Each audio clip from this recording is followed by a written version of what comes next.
Hello my dear student, welcome to our YouTube channel Kuhelika Summer of Blessing, and my name is Parima, your business studies teacher, and today I am going to discuss the first unit of business studies of class 12, that is nature and the significance of management, and my topic is concept of coordination and its features. So without delay, let's begin. So today I am going to discuss the concept of coordination and its features. So what is coordination? Our coordination is very important in your board exam. So please note down it.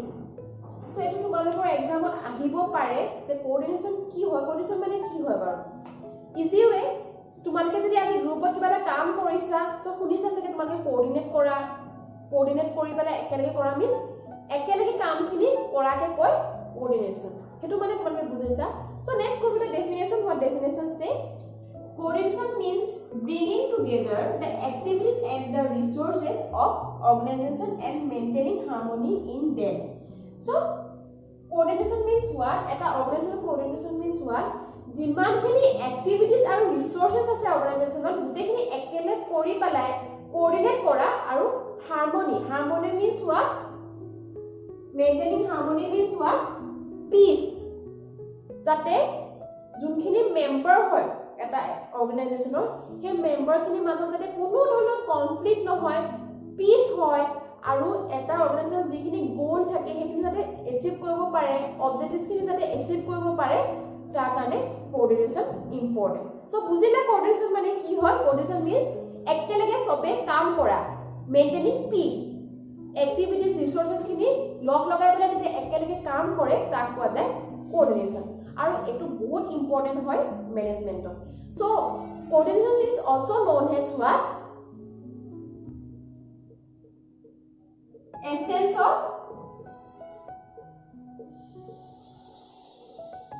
management.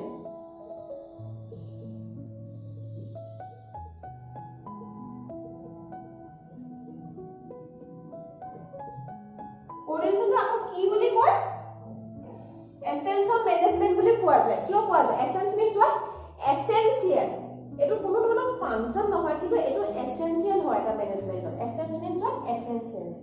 So planning কৰিলা, organizing কৰিলা বা employee recruit কৰিলা, তাহাঁতক direct কৰিলা, control কৰিলা, তাতে নহব।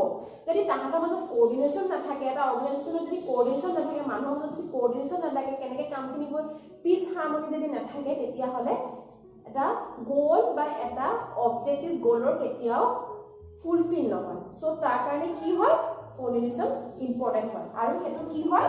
মেনেজমেন্টৰ কাৰণে ইট ইজ এসেনশিয়াল। হেতু কি হয়? এসেনশিয়াল হয়। সো তোমালোকে আই থিংক বুজি পালা যে কোঅৰ্ডিনেশন মানে কি হয়। So let's go to the features. What the features say? So first features of coordination means this intricate group effort. So first features of coordination কি হয়? Intricate group effort. So তুমি যদি আজি অকলে কিবা কাম এটা কৰিছা তাত কোনো ধৰণৰ কোঅৰ্ডিনেশন নালাগে, but coordination is required in two or more persons.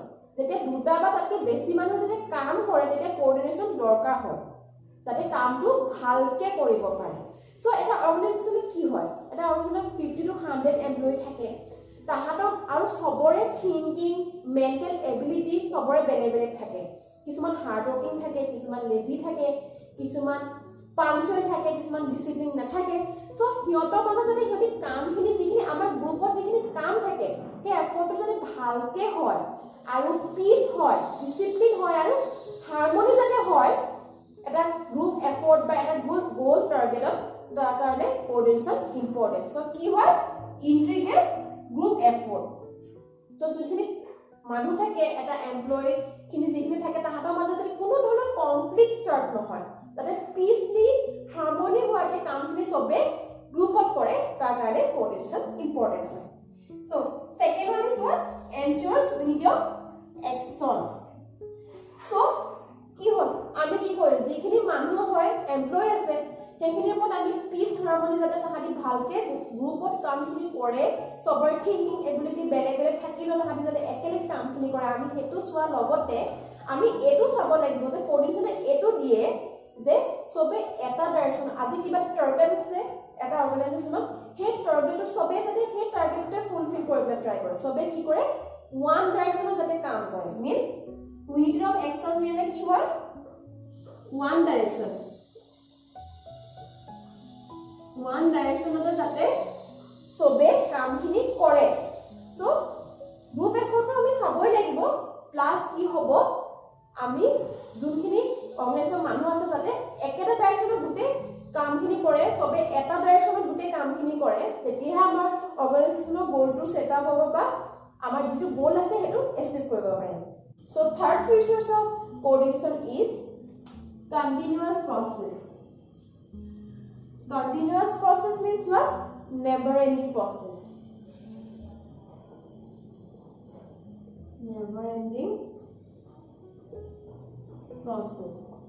মানে কোঅৰ্ডিনেশ্যন কেতিয়াও শেষ নহয় এটা অৰ্গানাইজেশ্যনৰ সো তুমি কিবা এটা গোল সেট আপ কৰিলা যে মই গোলটো কমপ্লিট কৰো যেতিয়া গোলটো কমপ্লিট হ'ব সো বেলেগ এটা গোল তুমি লব লাগিব তেনেকে হেতু গোল যেতিয়া খতম হ'ব বেলেগ এটা গোল লব লাগিব সো যিমান গিটা তুমি গোল লবা যিমান গিটা তুমি টাৰ্গেট লবা গুটেই গিটাতে coordination is important so it is a never ending process কেতিয়াও খতম নহয় ইট ইজ কন্টিনিউয়াসলি প্ৰসেস হৈ গৈ থাকিব কোঅৰ্ডিনেশ্যনটো সো বুজিছা না কন্টিনিউয়াস প্ৰসেস হয় কোঅৰ্ডিনেশ্যনটো কেতিয়াও খতম নহয় যেতিয়ালৈকে অৰ্গানাইজেশ্যনটো থাকিব তেতিয়ালৈকে coordination is important so fourth one is what pervasive মানে কি universal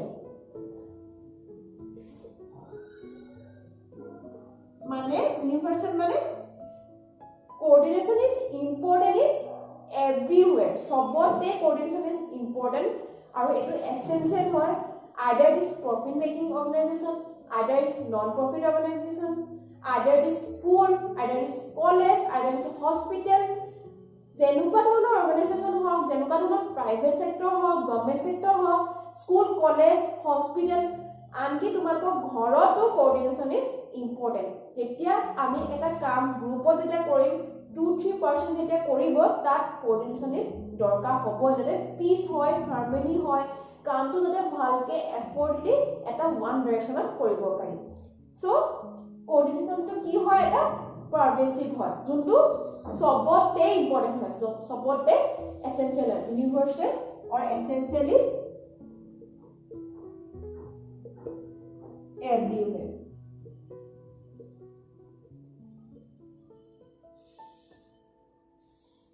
so fifth features of coordination is or characteristics of coordination is responsibility of every manager so eta organization top level manager থাকিব middle level manager থাকিব low level manager থাকিব এটো নহয় যে কোন coordination অকল top level manager কৰিব বুলে top level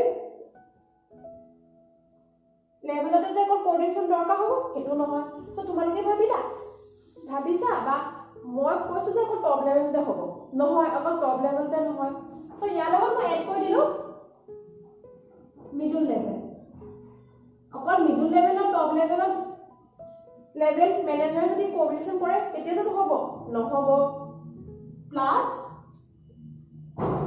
লোৱাৰ লেভেল ম্যানেজাৰ সো যেতিয়া প্ৰতিটো লেভেলৰ ম্যানেজাৰ যেতিয়া ৰেসপন্সিবিলিটি ল'ব তেতিয়াহে কোঅৰ্ডিনেশ্যন হ'ব আৰু তেতিয়াহে এটা গোল বা এটা টাৰ্গেট বা এটা objective of A organizational fulfill hobo so coordination is essential and every manager have the responsibility sobor responsibility thakibo lagibo jate coordinate hoy employee khini jate coordinate kore hetu sobore he responsibility thakibo lagibo tetia he coordination to hobo so kihot dorkar hoy top level middle level lower level sobote coordination is important so I think tumaloke aji buji pala mo class to and if you like today's class please do like, share and comment on our channel Kohelika. Hope to see you in the next video with more exciting videos and classes. Children, take care. Bye bye.